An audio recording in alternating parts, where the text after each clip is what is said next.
Vamos a orar nosotros ahora por la iglesia, por nuestra gente que está pasando por momentos de adversidad o difíciles, para que la gracia del Señor les acompañe y les cuide de manera especial. Así que acompáñenme ahí donde está a orar en estos momentos. Señor, bendecimos tu nombre. Te damos gracias por tu bondad y tu misericordia, por lo bueno que eres. Pedimos en estos momentos que bendigas nuestras vidas. Aquellos que esta semana ha sido compleja, difícil, te pido que les des aliento, les brindes tu paz y les consueles con tu Espíritu Santo. Rogamos en manera especial por el papá de Lilian para que obres en su vida y le bendigas. Él está en tus manos, es tu hijo. Tú tienes toda su vida en tus manos, Dios. Sostén a sus familiares en medio de todo este momento de enfermedad de su papá y de las dificultades. Bendice a Lilian y a su familia y a su esposo allí cerca de su papá en el estado de Texas, en los Estados Unidos. Fortaléceles en manera especial. Clamo de igual manera por doña Sara y te doy gracias por la salud y la forma en cómo has sostenido su vida en medio de la enfermedad. Ruego para que le bendigas grandemente y le sustentes día a día. De igual manera pido para que tanto Marisa como McDaniel, que han estado lidiando con el COVID, puedan salir de esta temporada difícil de enfermedad y restablecerse. Ayúdales como solo tú sabes hacerlo. Los ponemos en tus manos en el nombre amoroso y maravilloso de Jesús. Amén, Señor. Amén. Dios les bendiga, Dios les guarde. Mi nombre es Juan José Coto. Por la gracia del Señor soy el pastor aquí en Iglesia Comunión. En los últimos domingos hemos estado explorando el capítulo número 1 de Efesios. Llevamos exactamente un mes, lo más probable 4 semanas, mirando este primer capítulo de 23 versos. Y es que es uno de esos capítulos que guardan tanta riqueza en la Escritura, que muestran tantas bondades de Dios. En particular, lo primero que nos dimos cuenta cuando comenzamos es la manera en cómo Pablo estaba pensando en Dios. Y hablaba de ese Dios que nos salvó desde antes, planificó salvarnos desde antes de crear el universo, y cómo hemos hallado esperanza y bondad en Él. A su vez, el domingo pasado comenzamos a observar cómo Pablo se rinde en oración. Y esos versos de nuevo son importantes y le invito a que en su casa, creo que la mejor forma de entenderlos es orando con ellos. Y allí Pablo empieza a orar por la iglesia de los Efesios y les dice: hay un poder que está actuando en nosotros, que nos está transformando, que nos está cambiando, que está obrando en nuestras vidas, y no es un poder abstracto, es un poder concreto y hay evidencias de ese gran poder. Culminó esos últimos versos diciendo que la evidencia del poder que actúa en nosotros es que ese poder levantó a Cristo de entre los muertos, lo sentó a la diestra del Padre y puso todos los poderes por estrado de sus pies. El pastor terminó hasta ahí más o menos la guía del sermón sobre la oración, y en esencia los versos 22 y 23 no los toqué. Y son versos que hay que enrollarse las mangas y meterle en mano. Hay que trabajarlos. Ya meritan que le demos una mirada especial. Así que hoy el sermón va a ser de 2 versos. Pero ¿qué 2 versos? Y realmente hay toda una obra maravillosa colocada en esos 2 versos que Pablo va a presentar. ¿Qué tal si se pone de pie conmigo y me acompaña entonces a la lectura? Efesios capítulo 1, todavía no hemos salido de él. Capítulo 1, versos 22 al 23. Efesios capítulo 1, versos 22 al 23. Y de nuevo es uno de esos versos que en palabras dice tanto que vale la pena, como le dice él, vale la pena enrollarnos en las mangas y trabajar sobre el verso. Leamos la palabra del Señor en el nombre del Padre, del Hijo y del Espíritu Santo. Amén. Dios sometió todas las cosas al dominio de Cristo y lo dio como cabeza de todo a la iglesia. Esta que es su cuerpo, es la plenitud de aquel que lo llena todo por completo. Palabra del Señor. Puede tomar asiento.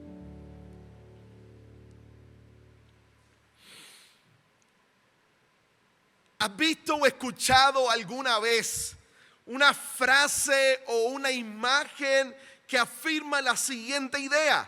Amo a Jesús, pero detesto a la iglesia. Amo a Jesús o odio a la iglesia.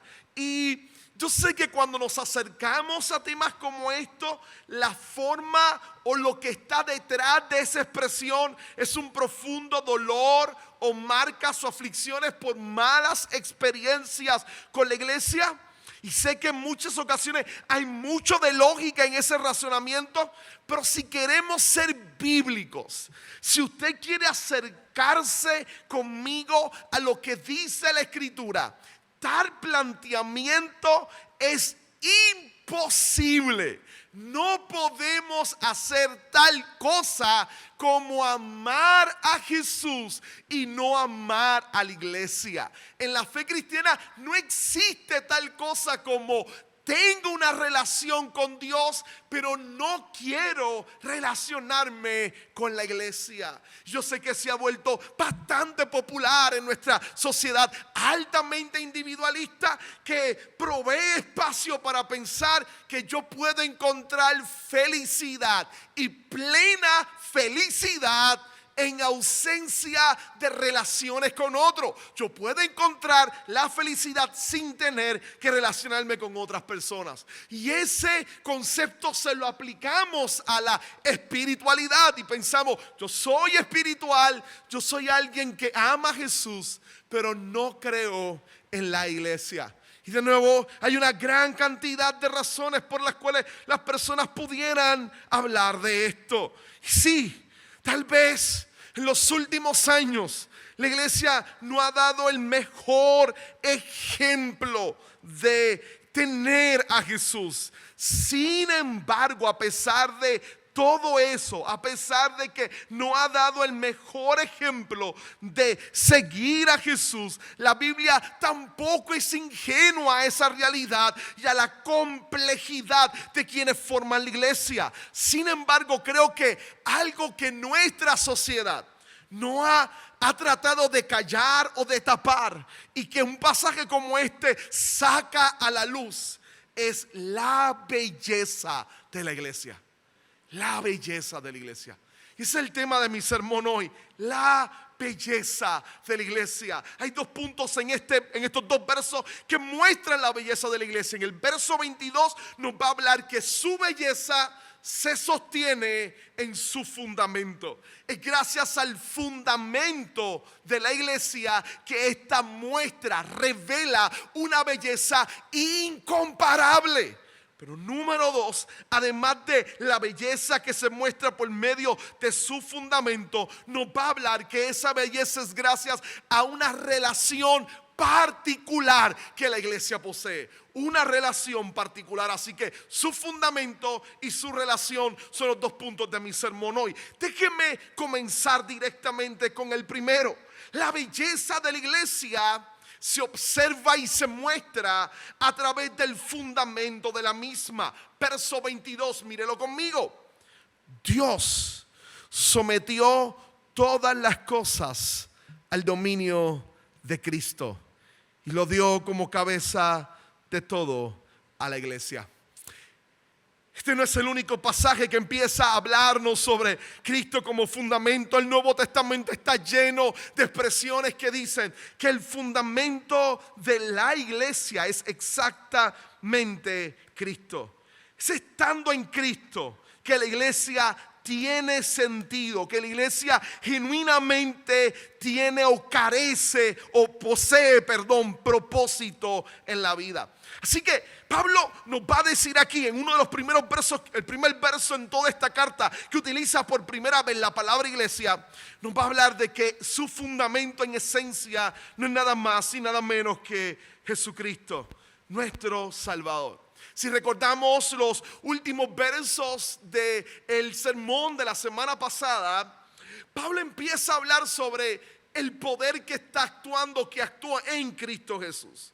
Y nos habla de ese poder diciéndonos que ese poder, esa capacidad se dio en un triple evento: en su resurrección, en su resurrección, en su ascensión y en el dominio que ejerce sobre toda la creación. Así que ahí está manifestado el poder y la grandeza de Jesucristo. Ahora pasa entonces en el verso 22 a explicarnos más claramente de qué consiste ese poder de Jesús.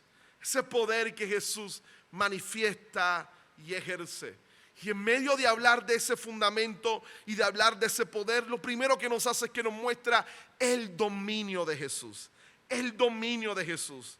Pablo apunta en los versos anteriores a que Dios ha sometido todas las cosas al dominio de Cristo. Y aquí nuevamente lo apunta: todas las cosas han sido sometidas al dominio de Cristo. Cristo está en la cruz, en su resurrección y en su ascensión, venciendo sobre todos los poderes que existen y que se han opuesto al propósito de Dios. Y déjeme explicar eso con calma. Pablo llega al punto aquí de decir: todas las cosas están sometidas a Jesús.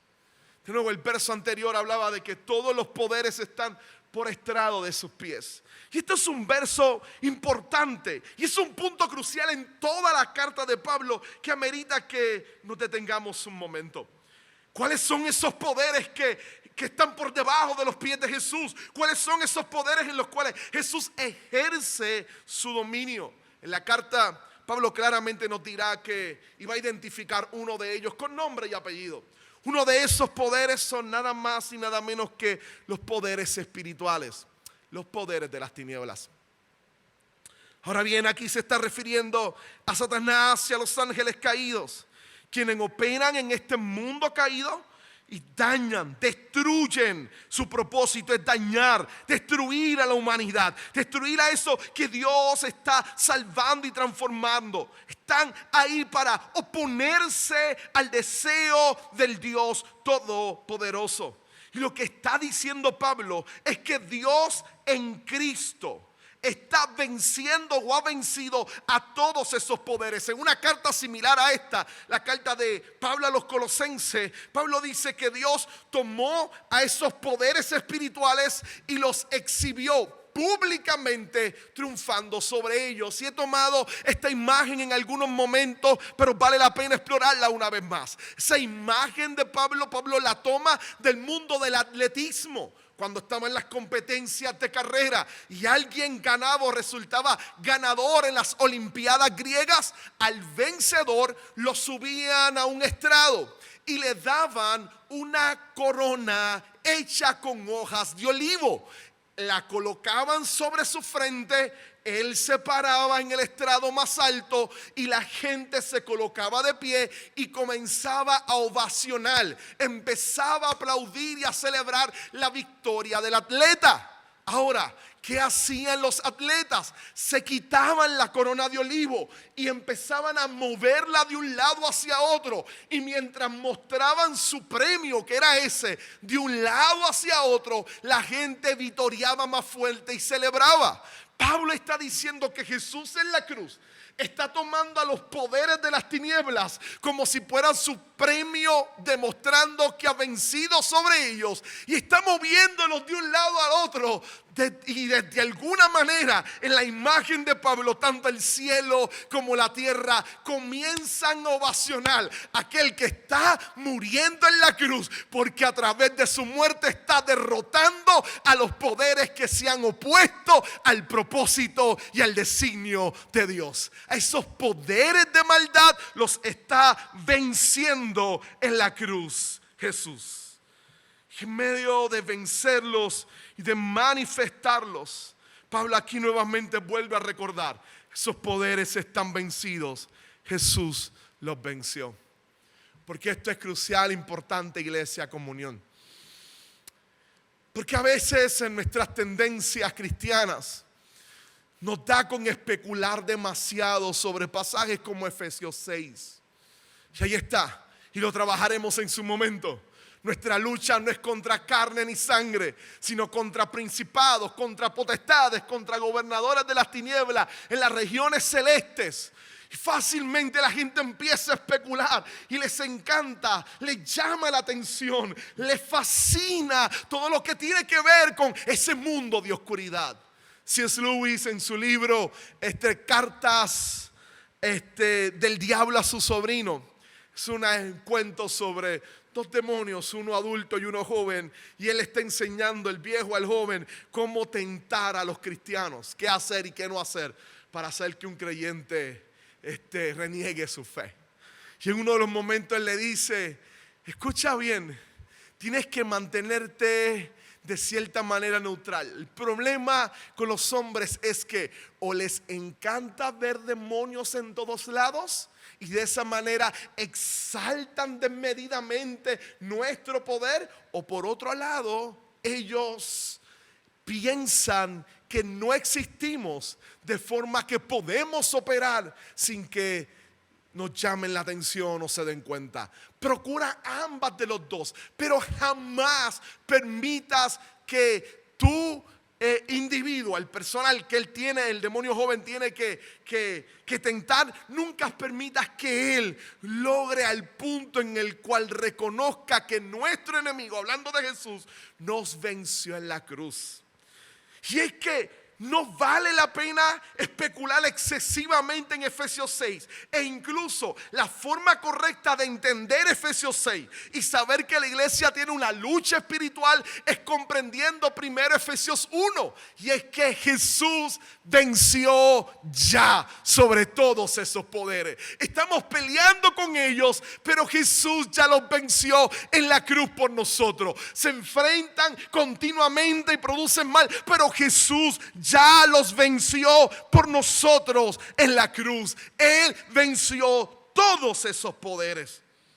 Efesios 6 de nuevo se entiende a través de Efesios 1. Pero no solamente están esos poderes de las tinieblas, sino que también hay un poder adicional al cual de seguro Pablo está apuntando a que está por el estrado de los pies de Cristo y que Cristo también lo venció. Es el poder humano. Y a veces es más malo o perverso que el propio poder espiritual de las tinieblas. Es el poder humano, es la actividad humana perversa debido al pecado, debido a ese pecado que hace que el ser humano actúe de forma contraria a Dios y a sus deseos.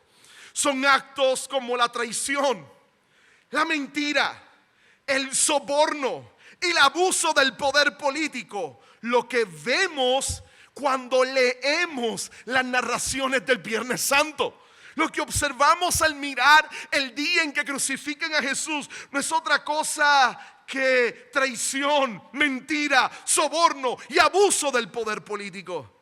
Ahora, lo que vemos el Viernes Santo como demostración de perversidad y de maldad del ser humano hace que Cristo en ese triple evento en la cruz culmina diciendo: perdónalos porque no saben lo que hace, y emite palabras de perdón a ese poder malvado del ser humano y decide morir para vencer la maldad que habita en medio de nosotros y en nosotros. Y es en la resurrección que demuestra que ha vencido sobre el poder del pecado, y en su ascensión ha proclamado que no existe hombre ni estructura humana por encima de Jesús.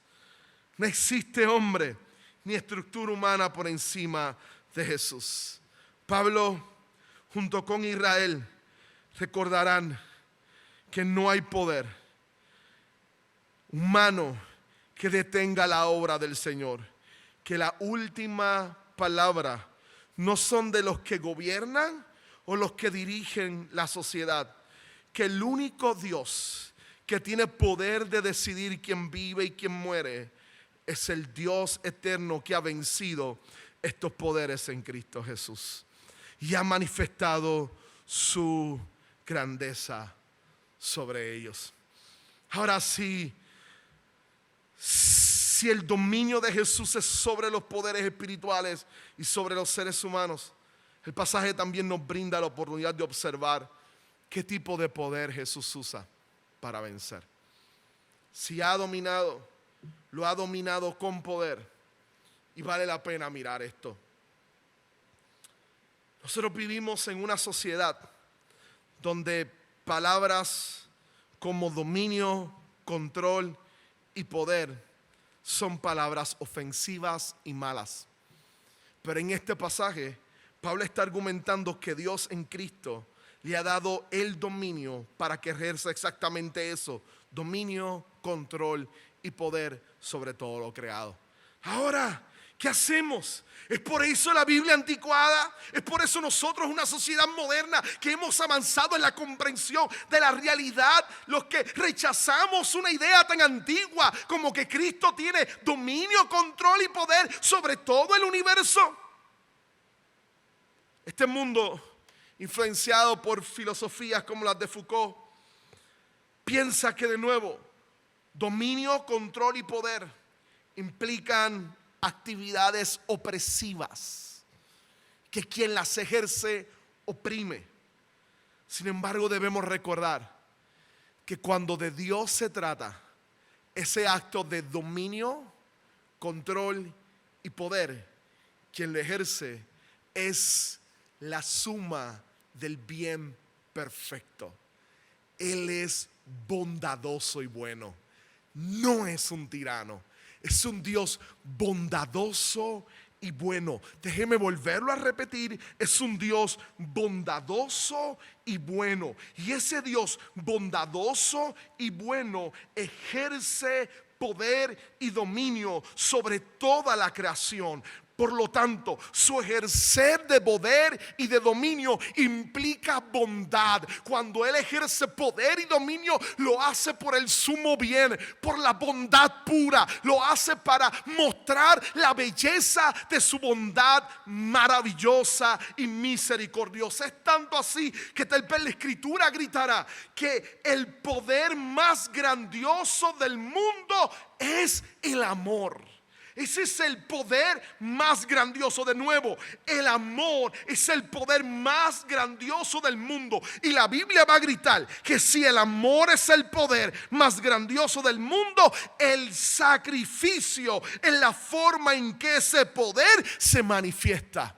Si el amor es el poder más grandioso del mundo, el sacrificio es la forma en que ese poder se manifiesta. Por lo tanto, ese Dios benevolente que ejerce dominio, que ejerce control, que ejerce poder sobre todo el universo, decidió mostrar su poder, que es el amor, de la manera más extraordinaria en que el amor se manifiesta, sacrificándose en la cruz por pecadores, traidores como nosotros, para cambiar y transformar nuestra vida y capacitarnos para poder ver, disfrutar y observar la bondad, la belleza y la hermosura de Dios, de ese Dios que es bueno, y como dirían en los Estados Unidos, es bueno y bueno todo el tiempo. Todo el tiempo. Ese Dios bondadoso y maravilloso. Por lo tanto, su poder y su dominio es bien diferente al nuestro. Como seres humanos, definitivamente, cuando ejercemos poder, demostramos toda nuestra pecaminosidad. El poder no corrompe al hombre. Eso es lo que todo el mundo dice. El poder corrompe al hombre. No, esa premisa sería cierta si planteo como inicio que el hombre es bueno. Pero no, el poder no es quien corrompe al hombre. El poder funciona como un megáfono que manifiesta al hombre corrompido. El hombre es pecador y cuando tiene poder manifiesta su pecaminosidad. Pero el Dios que es perfecto, al tener poder, manifiesta su bondad, manifiesta su misericordia, manifiesta su inmenso amor, y sus propósitos siempre son buenos. Por lo tanto, no hay que temer a ideas como que Dios domina y controla todo el universo. Al contrario, es una realidad esperanzadora para nosotros descansar en esa inmensa verdad. Piensa en aquello que hoy hace a la iglesia única por un momento, para que veas todo lo que este verso tiene que decirnos. Piensa por un momento, ¿qué hace? Pregúntate, ¿qué hace a la iglesia única? ¿Qué hace a la iglesia diferente? ¿Qué hace verdaderamente a la iglesia bella? ¿Son sus programas? ¿Es su cultura interna? ¿Son sus nombres? ¿Qué hace a la iglesia bella? ¿Qué la hace diferente a cualquier otra organización? Lo voy a contestar directamente. Solo su fundamento. ¿Qué hace a la iglesia distinta? Cristo. Solo Jesucristo. Nada más. No hay nada más que nos haga a ti y a mí diferentes y distintos. La realidad de todo lo bueno, de todo lo maravilloso que se puede dar aquí en Iglesia Comunión, no es por la idea de lo que es comunión, ni tan siquiera por su sistema. No es la decoración, obviamente, no es tampoco nada de lo que nosotros podamos hacer. Quien hace que esto se convierta en un cuerpo, en una familia donde seas transformado y cambiado, es que nuestro fundamento es Cristo Jesús. Solo Jesús hace posible que tu vida y mi vida cambie. Solo Jesús hace posible que tu vida y mi vida sea diferente. No hay que añadirle nada más. Cuando le añadimos algo más, hacemos nulo a Jesús. No es que la iglesia debe ser relevante por esto. La iglesia debe ser relevante porque hace aquello otro. No, la iglesia es relevante cuando la iglesia reconoce que su fundamento es Jesús, que Él es su norte, y entonces decide caminar con Jesús, actuar con Jesús, moverse con Jesús en el plan de Jesús de transformar y de cambiar este mundo para gloria de su nombre. Es estar anclado en Cristo Jesús. Jesús lo que nos hace distinto y diferente. Es este Cristo, este Jesús que está por encima de todo sistema humano, de todo poder político, de toda autoridad. Es aquel que nos recuerda que los varones de la droga no tienen la última palabra en nuestro país. Es aquel que nos recuerda que no son los corruptos que se encuentran en poder. Es aquel que nos recuerda que no es aquel que intimida por medio de la fuerza o de las armas. No, nos recuerda que el rey de todo es Jesús, y la iglesia se convierte en ese cuerpo transformador porque tiene como fundamento aquel que está por encima de todos los poderes que existen. Ahora, si la belleza de la iglesia descansa en ese fundamento que es Jesús, ¿cómo se relaciona la iglesia que a veces da un mal testimonio con su fundamento? Y aquí está la fuerza de estos dos versos. La relación de la iglesia con su fundamento. La importancia de esa relación. La fuerza esperanzadora de Jesús como un fundamento solo es posible en virtud de la unión de la iglesia con Cristo. Gracias, nada más y nada menos que al Espíritu Santo que nos une a Cristo Jesús. Ahora, déjame decirlo en palabras sencillas. Si Jesús está por encima de todo lo que existe, y no hay nada por encima de Jesús, Y eso es esperanzador, porque Él tiene la última palabra en nuestra vida, en nuestro país y en nuestra sociedad. ¿Cómo nos relacionamos con esa verdad? Y gracias a que el Espíritu Santo nos ha unido a Cristo de una manera tan profunda y tan real, que de nuevo es imposible decir amo a Jesús y no amo a su iglesia. Está tan unida que decir amo a Jesús me lleva a amar a la iglesia. Mírelo conmigo en el verso 23. Miren su boletín, mírelo.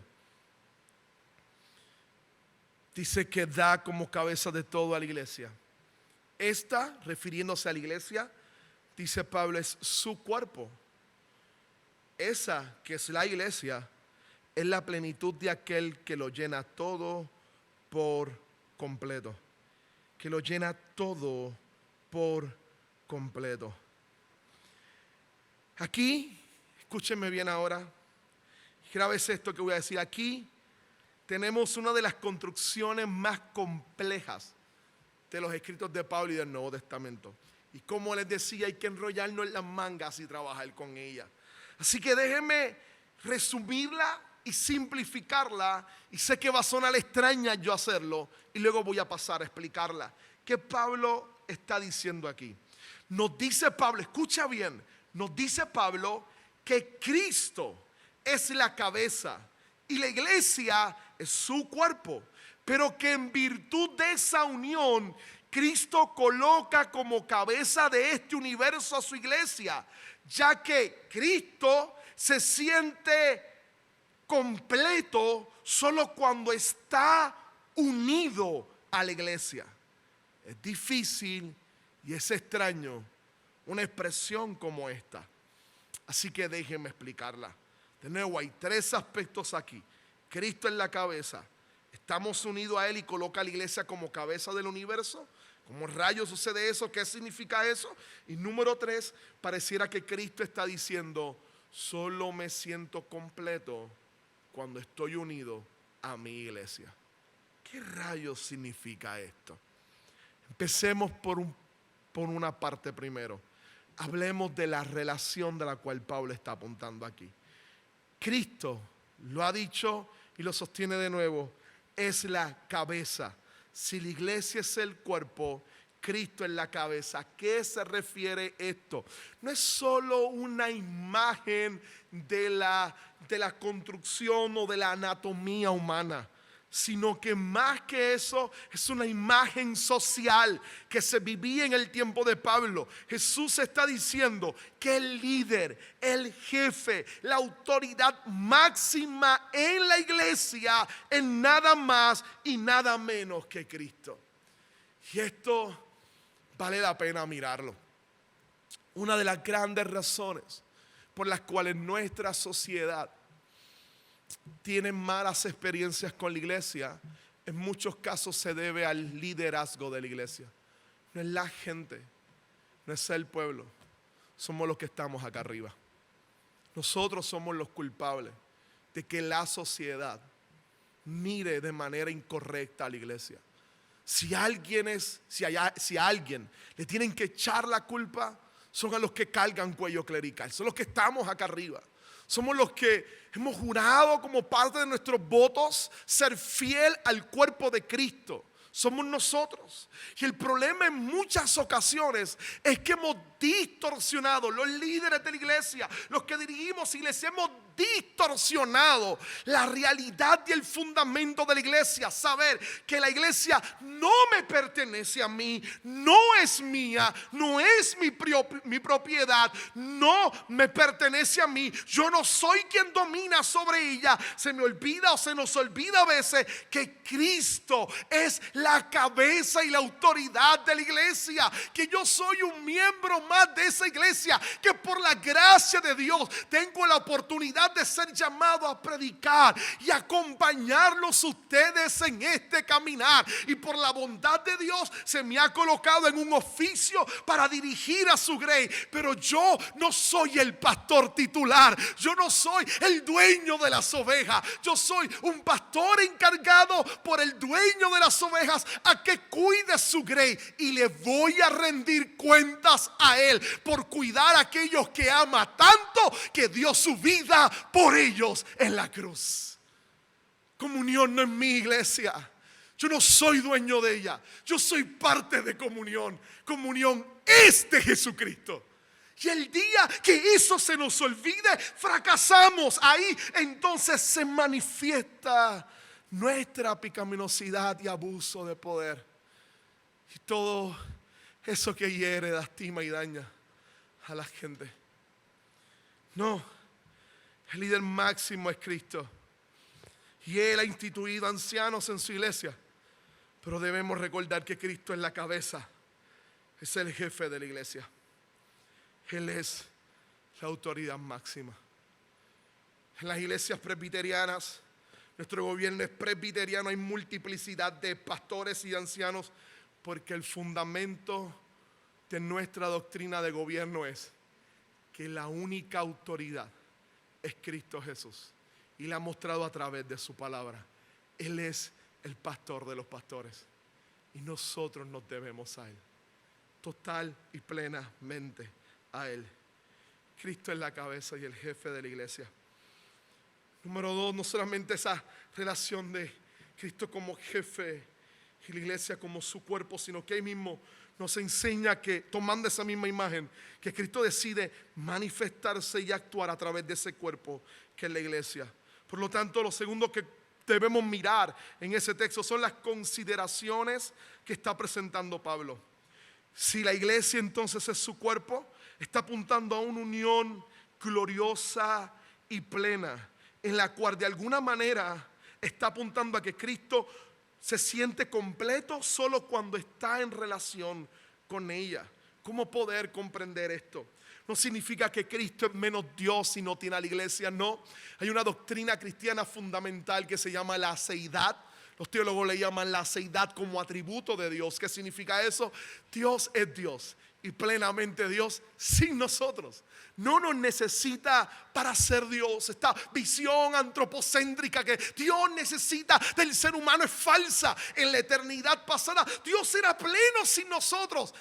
Así que Dios es Dios sin el ser humano. Pero Él decidió crear a los hombres. Y aún sabiendo que ellos fracasarían y les fallarían, decidió entregar a su Hijo, manifestando el poder más poderoso y glorioso, que es el poder del amor, ese poder transformador a través de su sacrificio, del sacrificio de su Hijo. Él muere en la cruz. Y al morir para salvarnos, en Juan 17 ora y le dice al Padre: aquellos que tú me has dado, no he perdido ninguno, todos están conmigo, y voy a rogarte por aquellos que tú me vas a dar, para que todos sean uno, así como tú y yo somos uno, para que ellos estén en mí. Cuando Jesús hablaba de la iglesia decía: yo soy la vid, ustedes son los pámpanos, estamos unidos ahora, ustedes están unidos a mí. Tal vez esta imagen es la más que pudiera aclarar esto. Es cuando en un matrimonio hay una unidad tan gloriosa y maravillosa que tú sabes que te sientes incompleto si no tienes a tu esposa. A mí me ocurre cada vez que voy a salir afuera y por alguna razón tengo que viajar a los Estados Unidos. Y necesito que mi esposa me llame para que me haga el chequeo de todas las cosas que me llevé, a ver si las volví a meter en la maleta. Porque yo solo soy un desastre. Y necesito que ella me redima y me llame. Me diga: recuérdate que te llevaste esto, recuérdate que te llevaste lo otro. Y después de unos cuantos días solo ya tú sabes. No solamente porque eres propenso a dejar esas cosas, no solo porque eres totalmente un desastre, sino que entiendes que ya no eres igual sin ella a tu lado. Nos pasa también cuando tenemos hijos. No puede dejar a sus nenes en casa de sus padres, los deja un momento con su abuela para que disfruten, pero después de un tiempo tú necesitas escuchar el ruido, aunque usted no lo crea. El silencio se vuelve perturbador, necesitas los ruidos de sus risas, de sus peleas y de sus llantos alrededor de tu casa. Necesitas escucharlo a ellos y te sientes que ya hay algo de ti que te hace falta. Es una crisis cuando los hijos se van del hogar. Es una crisis porque pierdes parte de ti. te sientes completo, y por eso la necesidad y la ansiedad de que vuelvan a casa en los días festivos, vuelvan a visitarte y te sientes completo cuando ellos están alrededor tuyo. Cristo es completo, pero ha decidido unirse tanto a la iglesia que ha decidido sentirse completo solo cuando está en virtud de la relación que tiene con ella. Así es la importancia de la iglesia para Cristo. Ella es su cuerpo y Él se siente completo cuando tiene a la iglesia. El gran reformador Calvino decía: debe ser un honor para nosotros sentirnos tan amados por Cristo que Él se considere incompleto sin nosotros, y una señal de humildad y de devoción plena. Eso debe producir en nosotros, debe producir devoción al hecho de que Cristo, el creador del cielo y de la tierra, aquel que está sentado sobre todo poder y dominio, nos mire a nosotros imperfectos, llenos de malas acciones y de pecado, y diga: yo estoy tan contento con ellos al decir que son mi pueblo, que quiero estar con ellos todos los días de la eternidad que viene. Quiero estar unidos a ellos y no me imagino sin la unión con ellos. Quiero que ellos estén unidos conmigo, así como yo estoy unido con mi Padre. Y debe ser algo que nos asombre, que nos enamore y que nos mueva a desear y anhelar profunda y verdaderamente a Dios. Ahora, si la relación es que somos su cuerpo, Él es el jefe, y la consideración de esa relación es que se siente incompleto sin nosotros y quiere estar con nosotros, ¿cuál es el objetivo de esta unión, de esta relación? El texto lo dice al final: llenar todo por completo. La iglesia se convierte en el pueblo transformador de Dios. Déjeme culminar con esto. Es Pablo diciéndonos, ¿sabe? Este mundo a veces habla y diría en poesía: si Cristo volviera nuevamente a caminar por aquí, si Cristo nuevamente pudiera estar por nuestros barrios, ¿qué haría? ¿Qué haría si Cristo caminara por los barrios y mirara a los adictos a drogas? ¿Qué pasaría si Cristo caminara por las calles polvorientas de Santurce, de Bairoa? Empezara a caminar por las calles de Bairoa, aquí en Caguas. ¿Qué pasaría si Jesús entrara al búnker nuevamente aquí en Caguas? ¿Qué pasaría si entrara a cada uno de los residenciales y de los barrios de Caguas? ¿Qué diferente sería? Y lo que Pablo gritaría es: eso ocurre, está ocurriendo. ¿Ves una iglesia reunida? Ese es Cristo caminando en el barrio.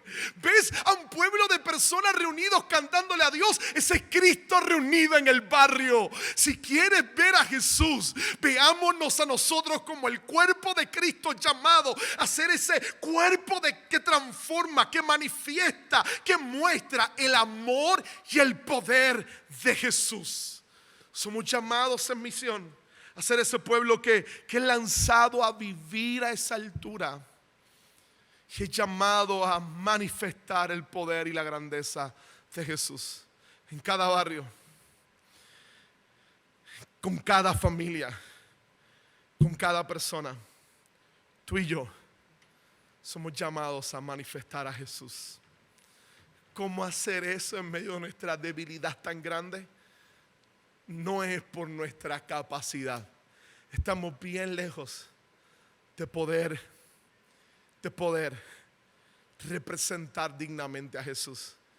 Pablo lo dice de forma maravillosa: es que Jesús nos llena a nosotros y nos hace su cuerpo, para que entonces con nosotros pueda transformar y cambiar el mundo. Aquel que se siente completo con nosotros, ese es el sentido de plenitud, de pleroma. Aquel que se siente completo con nosotros nos toma a nosotros para completar y transformar al mundo. Es un grito de la belleza de la iglesia. No hay institución sobre la tierra que pueda cambiar esta sociedad. No hay programa político que pueda cambiar esta sociedad. No hay partido político que pueda cambiar esta sociedad. No hay idea tecnológica que pueda cambiar esta sociedad. La única institución que puede cambiar nuestra sociedad es la iglesia. No en virtud de ella por sí sola, sino en virtud de que tiene como fundamento a nada más y nada menos que a Cristo Jesús, nuestro Salvador. Aquel que ha decidido estar tan unido a ella que es su cuerpo. Aquella que es llamada a manifestar la grandeza y la belleza de Jesús. No se puede amar a Jesús sino amar a la iglesia. Ahora, déjenme culminar comunión diciendo lo siguiente. Mírate adentro de tu corazón hoy y piénsate cuán afortunado y afortunada eres. No se equivoque. Esto no es una demostración de pedantería y de arrogancia. No te voy a decir, mírate y considérate cuán afortunado eres porque perteneces a comunión. No, esto es mucho más que nosotros. Es la iglesia de Jesucristo. En cada esquina, en cada nación, en cada barrio sobre esta tierra. Mírate y piénsate cuán afortunado eres de que Cristo no se considera completo si no está unido a ti. De que Cristo, Jesús el Salvador, te mira y dice: te uno a mi iglesia y ustedes son esa institución con la cual quiero cambiar este mundo. Ustedes conmigo son la esperanza que esta sociedad lleva tiempo gritando y necesitando. ¿Qué tal si desde el lunes en adelante comenzamos a actuar así? Exactamente así, pensando en que somos el cuerpo de Cristo, llamados a ser ese ente que transforma con su poder todas las cosas. Ahora